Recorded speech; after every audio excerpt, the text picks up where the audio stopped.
Good morning, Tigard High School. It is Thursday, March 14th. A Human Rights B-Day.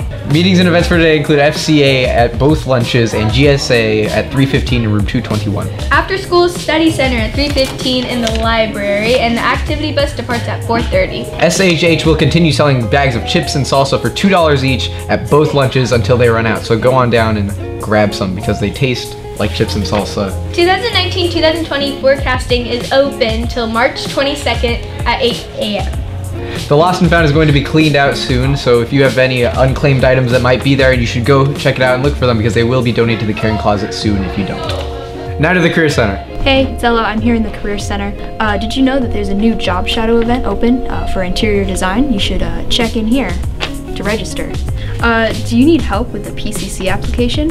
Think about the Oregon Promise. It's free community college. Do you need help with any college applications? Get your questions answered. Or get started on the Oregon Promise, PCC, or FAFSA at the PCC Oregon Promise Lunchtime Workshop in the Career Center on Tuesday, March 19th during both lunches. Are you interested in joining the military? There is an ASVAB qualifying test in the Career Center on Friday, April 12th at 9 a.m. It is a 90-minute test and you need to pass it if you want to join the military, so come on down here. There is a summer unpaid 10-week internship at the Good Neighbor Center for students interested in working with at-risk children or working towards a degree in education, social work, or a related field.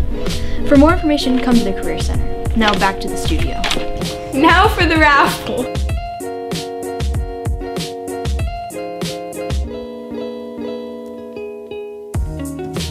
Hi Tigard, this is Hillary Courier. I wanted to make sure you knew about some electives options for forecasting. We have yearbook.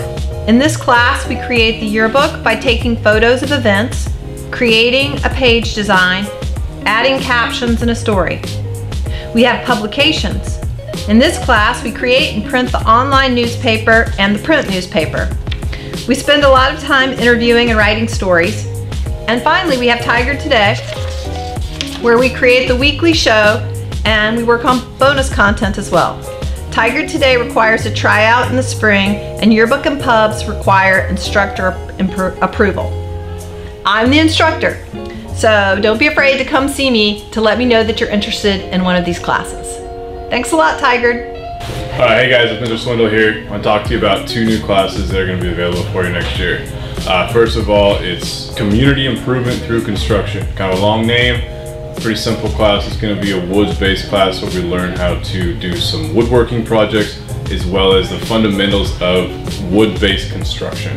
It's an elective. You find it in the technology section of the forecasting notebook or folder, and it's called Community Improvement Through Construction. I'm super excited about it. Only have one section available. Second is called Community Design Seminar. This is a class that is not as focused on construction. It's more focused on design and social justice. And so what we're going to do is we're going to identify problems in the community that we can research and then work to solve through the lens of construction.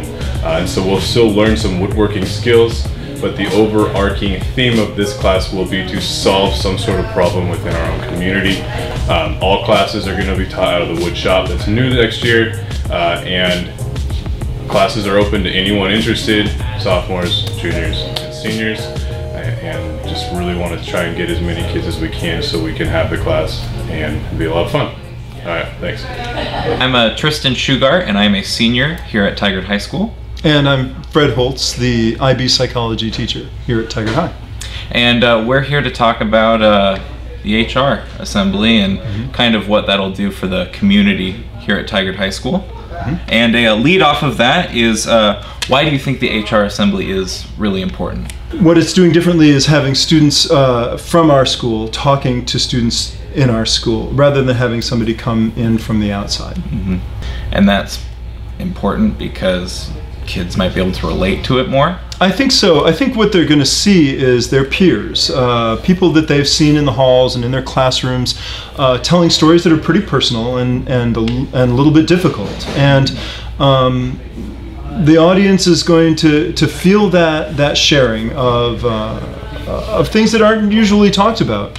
Is it the role of a high school, a public high school, to kind of talk about these issues and make people feel welcome, or because I know people always talk about how school comes first and like your studies and stuff? What a great question. I think that at the bottom of it, I think everybody brings a lot to their academic day that's really personal, that has nothing to do with school. And it really can get in the way of not only your personal life, but your academic life as well. And so our school's become a trauma-informed school. We're trying to really work on those things that are personal, that block a student from accessing all of the opportunities here.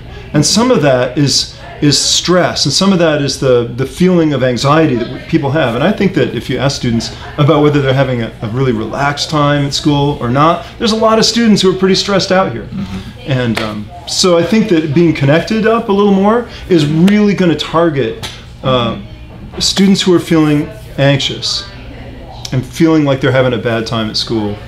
Maybe having a little better time and then better able to access their education. Is there any concern for the kids that are speaking about that? So glad you asked that. You know, I think that that's the big issue here, is that when you say something personal, the risk is that you may be rejected for that. The benefit is that if you say something personal to someone that you love or somebody that you trust, that you make yourself and them, you make people feel closer, you know.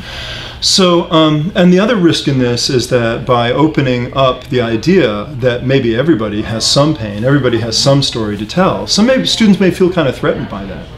So storytelling really can be a wonderful tool to kind of like help people along the way through whatever struggles or processes they're going through. I think that's how you know who your friends are. Yeah. They're the people you tell the stuff to that you wouldn't tell to anyone else.